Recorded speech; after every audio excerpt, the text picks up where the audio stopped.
Okay guys, here's what I've got done so far. And following, I will show you how to make the block. I've got one in progress over there. My first 5 blocks were challenging, and I ripped out some and I learned a lot. But I didn't do my trimming exactly right underneath, but the next 2 blocks are just wonderful and perfect. So it takes practice. So let's get after this kids crazy quilt and make a block, okay? Thank you. Hi there, everybody. I've got my camera up as close as I can to my machine. I want to get started on the Crazy Logs Kids Quilt paper piecing. And we're just going to do the 1 block in this video because that's going to be long enough. It's taken me 5 of them to get the knack of it, that I feel good enough to even show you this. The first 5 I did not trim like I was supposed to, good enough. And there was just a slight little bit of bulk around I'll show them to you. So we're going to do it the proper way. I know neatness is important in quilting. Now, in a crazy quilt, not so much. I mean, you have much more leeway in a crazy quilt. By that I mean, you don't have to have precise 1/4-inch seams. It's not important in the sense of matching, but it's important in the sense of bulk. You want to get rid of as much under there as you can. Okay, let's get to work. In your book, if you've ordered the Creative Log Cabin Quilting book off of the internet somewhere, it is by House of White Birches, B-I-R-C-H-E-S. Some people have ordered it already because we've already made, I think, 2 quilts out of here, maybe 1. And we're fixing to do another one. So, I encourage you. I don't have any idea what it would cost. This is an old book, 2004. I believe it goes back to 2004. So you ought to be able to get it for, reasonable. It was given to me as a gift. All right. You have to have a paper pattern. It's provided in the book. The very first step is to crease all of these lines, because you're going to be, that's invaluable to have all these lines creased. So that's your first step. Go down and crease all of them that are going down, and go this way and crease them all. Try to get it right smack dab on the line, as accurate as possible. After you're all finished, you're ready to do block 1. They are numbered. 1, 2, 3, 4, 5, and that's your center. Right here is your, all of these are the same color. This is a yellow center or white. The center represents the hearth of the home, so they figure yellow or white. But you've seen log cabin ones with a red center, so it's whatever you're wanting to do. Mine are yellow. These are all the same fabric, my surrounding pieces. My outer 4 pieces are a different fabric. In the book, the pieces are all different. Each and every block is different. Mine, the background, the outlining pieces are all the same. You do whichever way you want to do. It doesn't matter. Our first step is to take block number 1, our yellow, mine is yellow, And I place it on here just so I can see that it fits. And I have a smudge on almost all of this yellow, and I don't know, I'm just hoping it comes out. I'm just putting it on here to see if I have enough for 1/4 inch. You see my 1/4 inch underneath there? And yes, I do. It's a 2 by 2 inch square. When you cut all of this out, all you need is 32 inch squares. You have 30 blocks. You cut out 2 inches by 18, or honestly, I think it would be better. I mean, I don't know how it would work out, but I think it would be better if you cut selvage to selvage 2 inches, and you've got a 40 some odd, 42 inch strip. They cut it to 18 just so it's workable under here. But, and see, you cut 18 and 18 is 36. But I am able to use the other 6 or 7 inch piece. So I guess it's okay to cut it 2 by 18. Because I'm using that little extra strip on the end. It's not going to waste. Okay. The very first step is to put just a dab of glue on your block number 1. And you turn it over. You turn it over and put it on block number 1.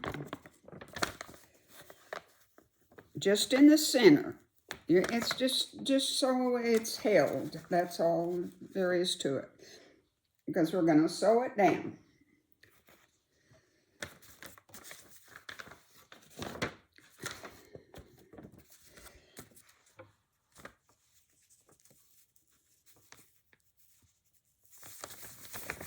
Let's see how I did. Can't tell by that, can you? Yes, you can. Do I have a 1/4 inch? No, I really don't. See that on the end? I need to reposition. That's why you want it as centered as you can. And let's see if I did better this time.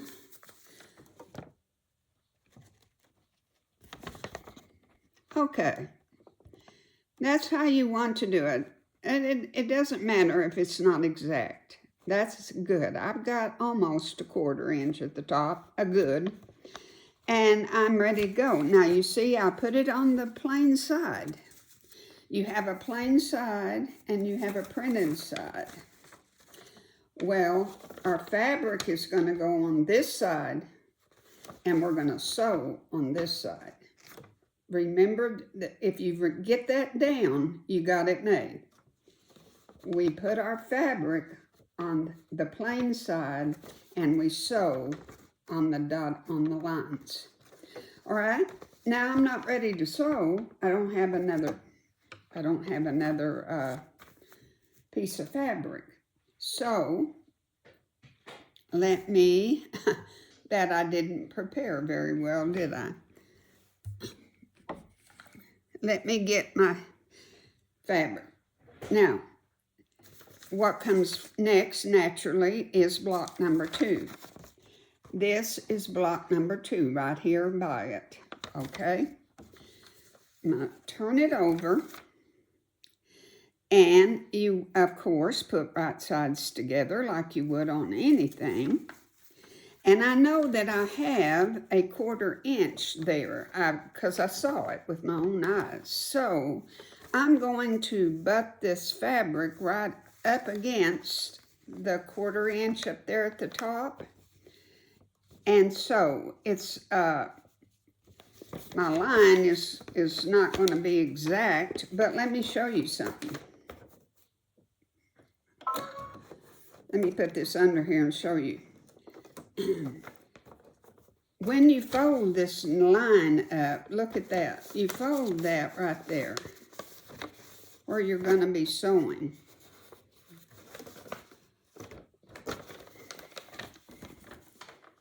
We're sewing in between 1 and 2 right here, okay? Now, by looking, I'm going to be okay. A little short up at the top, but it's okay. All right. Now, I'm going to turn it over, and I'm going to put it under my machine, and I'm going to sew right smack dab on the line, the intersection. There's a line going this way and a line coming straight down. And I'm going to start exactly at that intersection. Never go past your lines. Put your needle down and anchor it. If it's not exact, move it up. All right, that's exactly where I want it to be. I have my machine at 2.0. There's a reason for that. When you are paper piecing, we're not going to take all this paper off of these blocks until we've sewn them all together. There are 5 in a row and 6 rows down. We are not taking the paper off until all that's sewn. So, it's important to have a 2.0 because your paper comes off so much easier. If you have a 2.5, it's looser and you are more apt to tear out the stitches, okay? That's the point of 2.0. Do not back stitch at the beginning or the end, or you might run the risk of going over past the stitch. When you start, we know we're correct, but when we finish, we have to go very slow because I might need to adjust that last stitch. But no, it just works out where it's just right where it needs to be. So I push my cut the thread button and I take it out. And there's where I just sewed, right there, between 1 and 2. Now, when you do paper piece, all you're doing is finger pressing. Don't take the time to go to the iron and do it. It's not that important. All right. I am just finger pressing till it's presentable. Now, I know that that this, remember, was on the 1/4 inch line real good.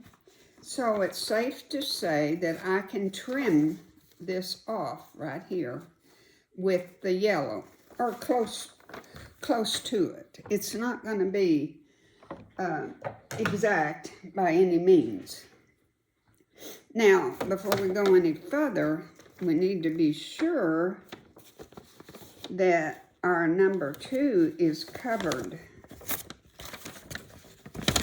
And it barely is. You see there at that edge? That's really, really close.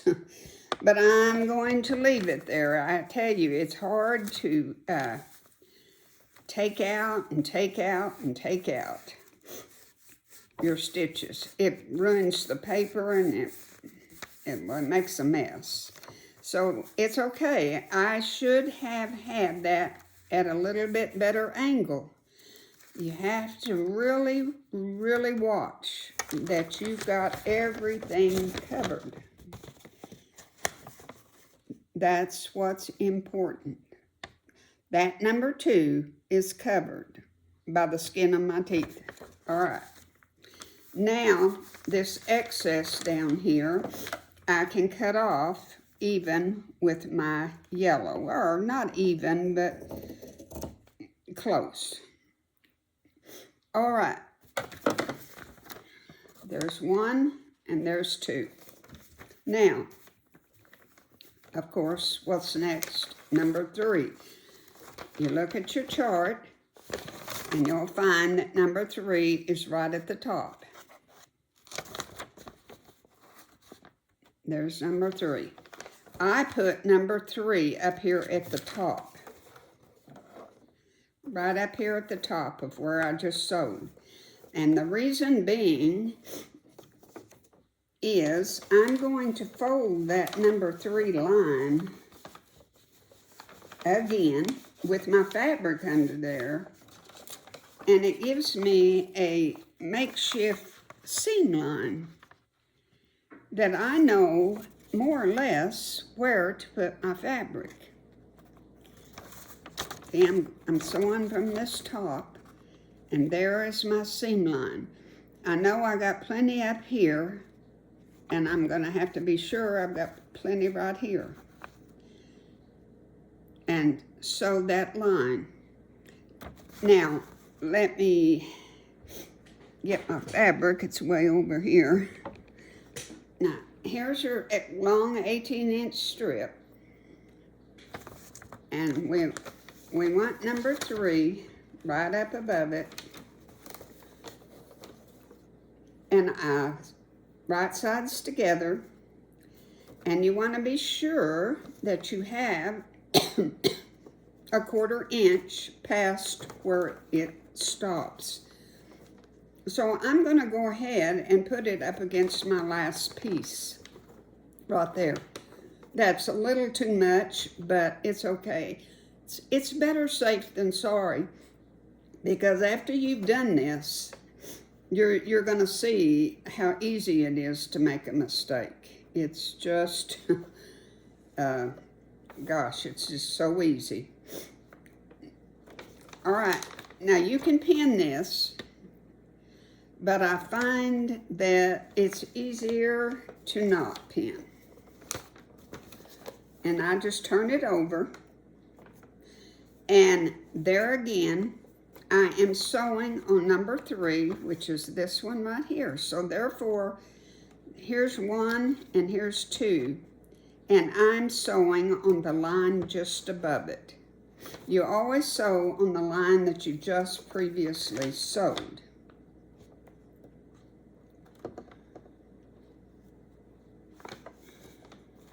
And I'm looking over here, and I've got plenty over here. Number 3 just goes to right there.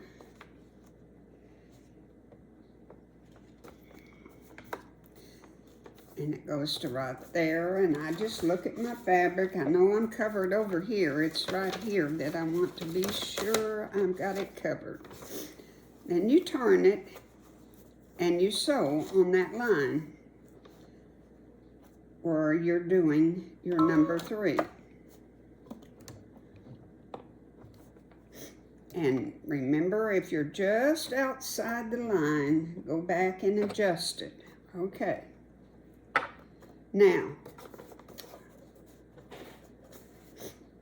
I don't cut my threads. You can if you want to. I just don't take the time to do it.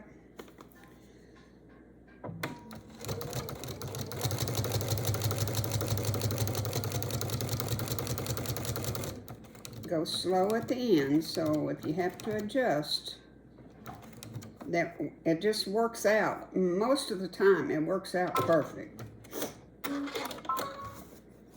Why, I don't know, but it does.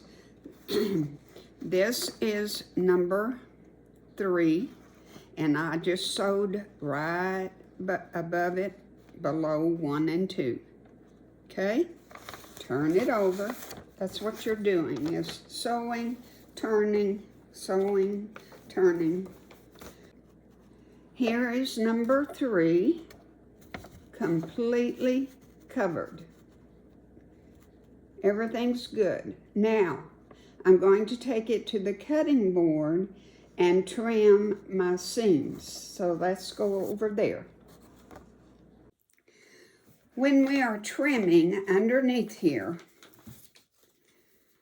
right like so, take your, where you just sewed and crease that again. See how many times we're creasing that. That's where we sewed, right there. Get it good and creased. Now be sure and get what you sewed back out of the way. You don't want to cut this. We're just trimming our seam. It really doesn't need to be trimmed. Hardly anything, but we're going to, okay? It's just so we can say it's really nice. So I've creased that, and there is my seam. And what I just sewed is tucked underneath here, out of the way. I just put on the paper my 1/4-inch line, and I trim. Now, what we were doing was block number 3. Remember? Well, block number 3 stops right about here. Right here. Right here. So, I've already trimmed plenty. There's my neat 1/4-inch seam right there. All right. Now, fold this back and fold your fabric back. And crease.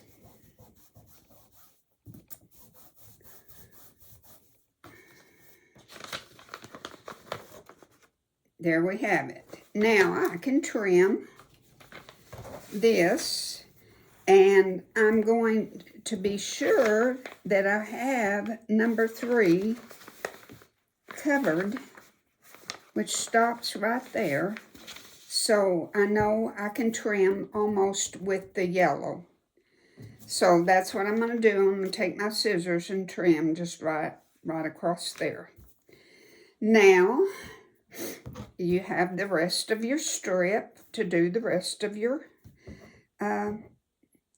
I see we've got 2 other strips to do in this fabric. Or 3 more strips to do. So, let's go back to the machine and start on number 4. Here is our 4 pieces sewn on there. Now, we're gonna go trim it.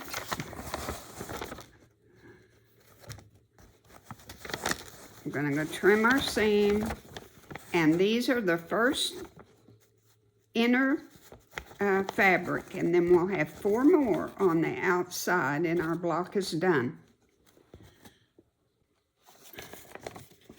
We're ready to do number 6, and I want to caution you. You see your numbers 1, 2, 3, 4, 5. This is number 6 right here. If your paper is turned upside down, it's number 9. And I don't know how many times I sewed on number 9. So keep your numbers where they're upright so that you know your next one is number 6. And number 6 is over here. And then you're going to go around to number 7 and go counterclockwise. Number 8, and then 9 is at the bottom. Okay? So, here is number 6, right here in the corner. That's what I'm doing next. All right, I've got my next piece of fabric. I'm going to put number 6 up here at the top. And I'm going to make my crease of where I'm going to sew and fold the fabric with it. Okay? And we'll trim all this fabric. Don't worry about it. Just look at your crease line and make sure to go 1/4 inch above it.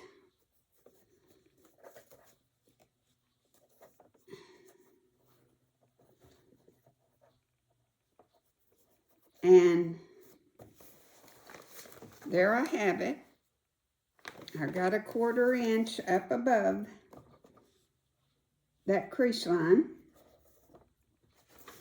I turn it over and I sew on number 6.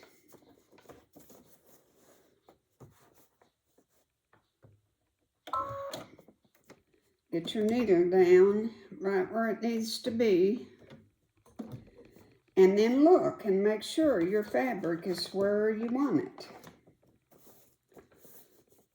That it hasn't puckered up or bunched up or anything.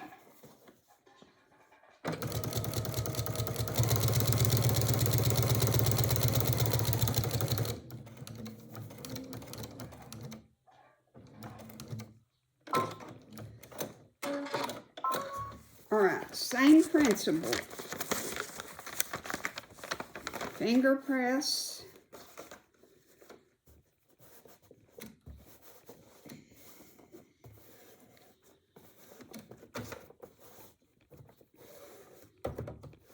Finger press good.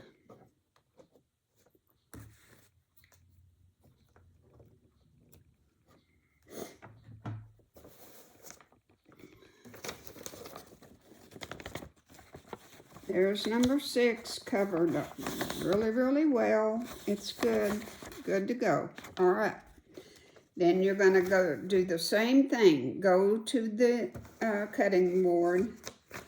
Crease your number 6 like this.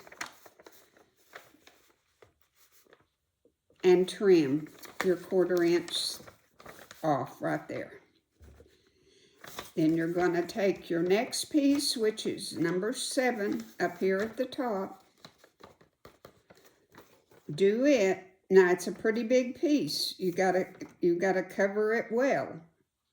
So really position it well so that you and look 2 or 3 times and make sure you've got it. Go through the same process. Sew on number 7 across here. Finger press. Go to the cutting board. Cut your seam, 1/4 inch. Go to number 8. And then do number 9 at the last. And you will have a big, nice, beautiful block like this. This is what it'll look like. And like I say, your papers do not come off until we have sewn this seam, this 1/4 inch seam on the side. And the whole thing is put together. So now all you've got to do is cut out your 30. I'm going to get this where I can see you a little bit. Cut out your 30 2-inch squares. If you want this all random, if you want them all different, you'll probably need about 15 different strips so that you can just have 2 of each. 1 strip will make the round center pieces, and 1 strip will make the outer ones of 18 inches. You will have enough with 1 strip. Or randomly do what I'm doing and make your background pieces the same. Or you could do the center pieces the same. You do your own arrangement, whatever you want to do. The big outer pieces are 2 3/4 by 18. Because of my injury to my back, I have just been cutting out 1 little block at a time. That is not the way you ordinarily build a quilt. You cut out everything and then you start to work. But in this case, this is what I'm doing. It's because I can't stand there, you know, that long and cut. So I hope this has been, I really truly hope this has helped you so much. Not be afraid of paper piecing. And if you have any questions, if I wasn't clear about something, please just put it in the comments and I'll answer each and every one of you. Crazy Logs Kids Quilt. Make 30 blocks, and next week we will do sashing and put it all together, okay? It's gonna be a cutie. Thank you for watching. God bless you. Bye.